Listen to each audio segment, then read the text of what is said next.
I am Great Mother, Holy Spirit, Yin, Divine Mother, Cosmic Womb, Deep Space, the Moon, Dark Matter, the Void, the Black Hole, Hathor, Isis, Diana, Mami, Ishtar, Kali, Mammy, and Mother. Lakota warriors do not enter the village upon their return from war until they have been reintroduced to the Great Spirit that is at one with all again. Until the warring spirit is ceremoniously acknowledged for its service, offered gratitude for it in a time of need, and then released, it will remain with the soul of the man and inflict warfare in his spirit. Thus, an internal cause with external effects. Trauma does not ensue haphazardly. These great shamans knew that there are three conditions that must exist in order for trauma to materialize under any circumstances: mental illness, improper diet and or unhealthy environment, or a basic breakdown of ego-soul communication. External war is merely a reflection of internal battles. Therefore, in order to heal trauma, it is necessary to activate conscious awareness of this internal battle. Once activated, in order to heal it, one must take one's power back from the battle. We must cease fighting and allow ourselves to be whole again.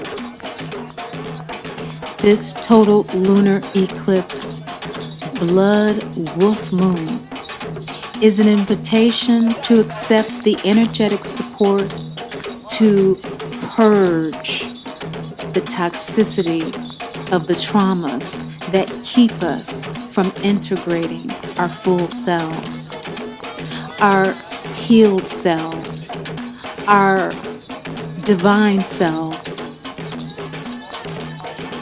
or an opportunity to receive the support you need to do the spiritual work of revisiting and redressing the trauma, to release it. This reading is for those of us who have experienced mama drama trauma. And like the warrior returning from war, we have acknowledged that we experience a condition in which the mother projects unhealed aspects of herself onto her child, causing emotional and or physical trauma. That she, as a result of her own MDT, is unable, unwilling, and or unavailable to heal herself. Therefore, we take on the challenge to heal ourselves, to break the cycle by activating our own healing through a process of loving detachment, learning to accept what is with love, the mother that we have, so that we can release the one that we want.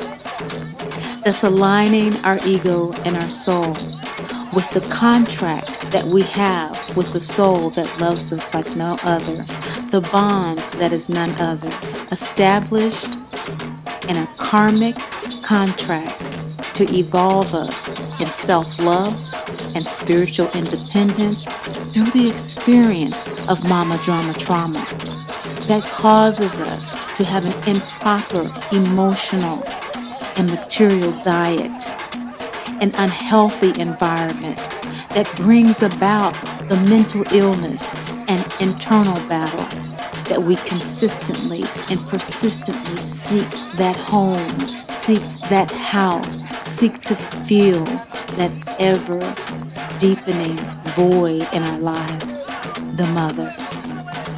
Great Mother is coming through with the Cancer North Node axes to heal this trauma.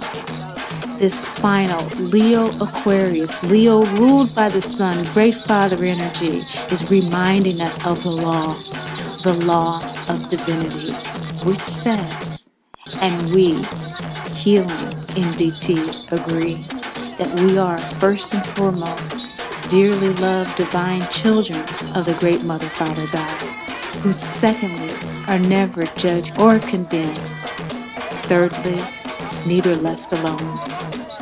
We are always assisted by our angels, guides, and ancestors. And so shall it be as we re-enter the village of civil, integrated life on this planet we call Earth. Enjoy your reading. Uttara Sadad, the sun-ruled nakshatra in Sagittarius Capricorn in the sidereal. This nakshatra is about unchallenged victory. There is a powerful, relentless, strong willpower in this energy. And of course, the nakshatras are the divisions within each moon sign. And in fact, in Vedic astrology, every sign, every house, every constellation in your birth chart is broken down into these 27 nakshatras. And this particular one has to do with an energy of righteousness.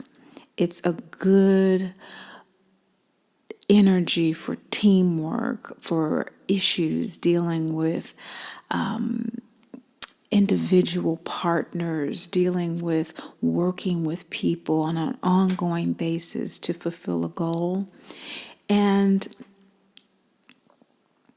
with the sun now being in Capricorn in the sidereal, it is in this charging forward mode on a soul level. So it's particularly important to emphasize this for you with your significator, your center card, your inner work card being the birth mother. This is all about the birth mother goddess energy that is unavailable, unwilling, and unable to give you the love, attention, nurturing, compassion that you need.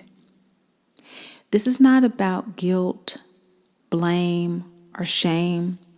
This is about honoring your experience. And with this total lunar eclipse, Leo moon sign people, most of you will be Cancer in the sidereal.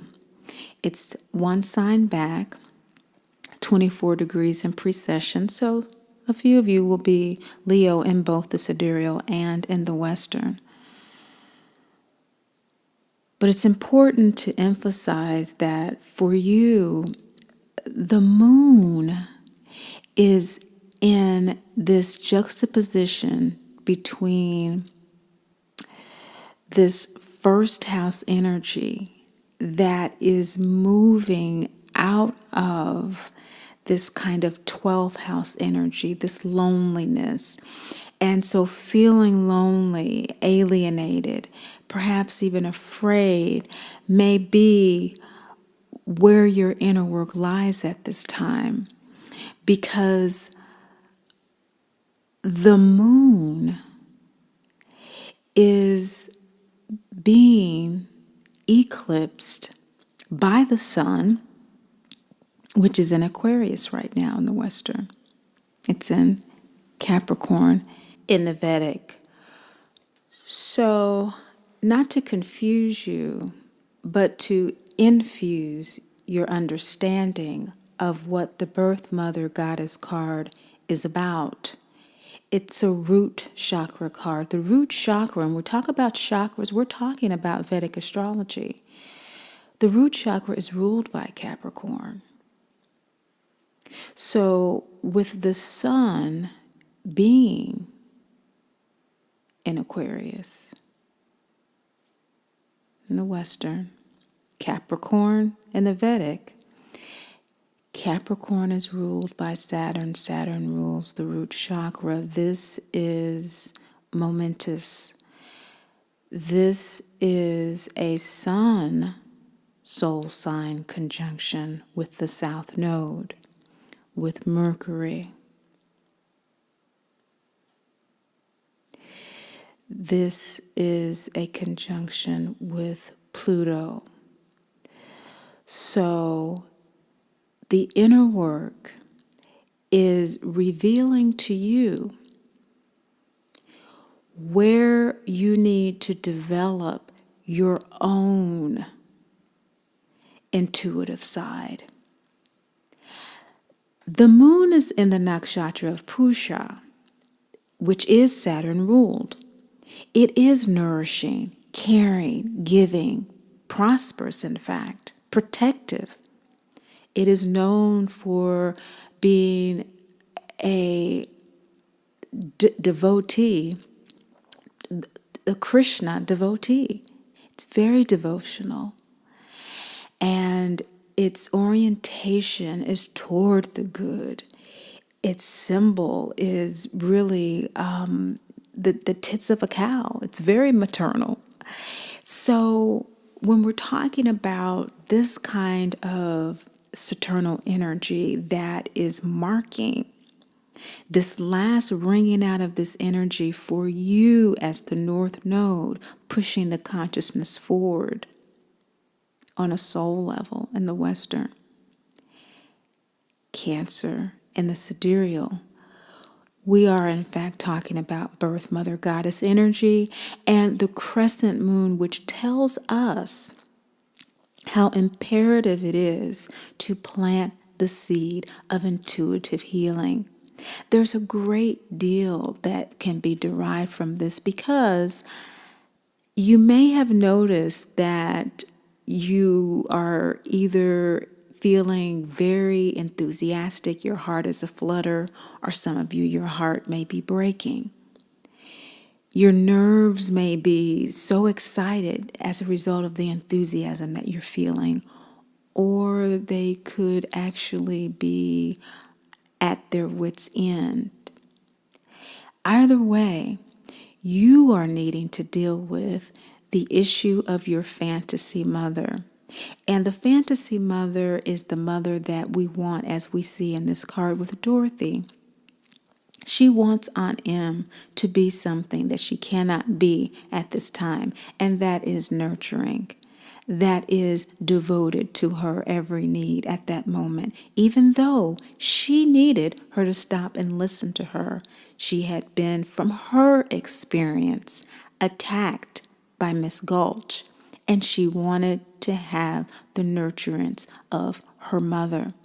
Now, of course, Aunt Em is her adoptive mother, her surrogate mother. So there may be for you other mothers in your life, in your environment, that you are calling on because of the inability, and the unwillingness of your birth mother to address your immediate concerns at this time with heartbreak. If this is not your internal soul work, for others of you, this is simply Leo energy that is dealing with workplace issues, perhaps your partner physically in your life who is mirroring healing issues that you need to work on with regard to your daily life, your health, how you're taking care of yourself, and particularly dealing with debts, disputes, disagreements, perhaps even issues around depression. These kinds of things may be coming up as a result of that core birth mother experience that has not really been revealed to you yet. Now, Venus has moved into Sagittarius this month, and this is fifth house energy for you. Fifth house I liken to soul energy. It's that creative energy that we have. And so there's something that's wanting to come through for you at this particular time. And you may be feeling that aloofness, not really knowing how to connect with it, because that's a kind of a strange spot for you to be emotionally. For Leos, you are the fifth house, that fifth house energy, but sometimes it can be extremely challenging when you are dealing with an illusion like birth mother goddess energy, being and feeling ungrounded. Now, why is this coming up? Sheila Nagig is showing us that this is coming up for you because your heart is open to the journey. Your heart is open to doing what you need to do to heal those inner wounds, doing what you need to do to heal those relationships, those daily life situations, perhaps even depression. Of course, depression is suppressed anger, and just like the lion, jumping out of the Oz's castle window when he realizes what he must do to get his courage back, he takes that leap of faith. And so that's what's bringing up this birth mother issue. You're taking a leap of faith. Some of you have probably been listening for a while, and it's kind of been like, okay, maybe not. I'm not sure if I would describe my relationship with my mother as mama drama trauma, but something's going on here. Some of you are realizing that something that is going on needs to be addressed this year. And connecting with that level of creative, emotional integration is what is bringing this other challenge up at work. There is a sense of projection here because as we look at Ishel, the self-creation card, which is in your shadow position, what you may not realize is that you are being unduly influenced by the opinions of others, which is par for the course for Taurus, for Leo moon sign people. It's par for the course in regard to you having that creativity, you having that natural ability to self-create, but also that natural propensity to need to have the validation and approval of others that your creation is worthy, that it is something that feeds people, that it is something that is seen, that is heard, that is appreciated. And so that aspect of yourself is showing up in your shadow position as Ishel, the Mayan goddess of fertility, which is a second chakra, waxing gibbous moon card. This is second chakra energy ruled by Jupiter, which at this particular time is opposing Neptune. Now, when we talk about outer planets, for the most part, we're talking about Western astrology. And so, even though this is second chakra energy ruled by Jupiter, Jupiter in the sidereal rules Pisces and Sagittarius. Now, Neptune rules Pisces in the Western. And so maybe for you, there could be a particular illusion that's going on. You're deluded by some sense of validation that you're seeking from others because it's keeping you from connecting with this creativity, second chakra, that you're needing to continue to open your heart to. Sheila Nagig here in the waning gibbous heart chakra, that opening up of the heart, that gratitude for the awareness of what Great Mother's coming through and sharing with you, that it is time to recognize your MDT. It is time to realize that the mother that you want is not the one you have. She is unavailable to be that. She is unable to be that. She is unwilling to be that, not as an affront to you, but as the soul karmic contract with you that Mama Drama Trauma is. It is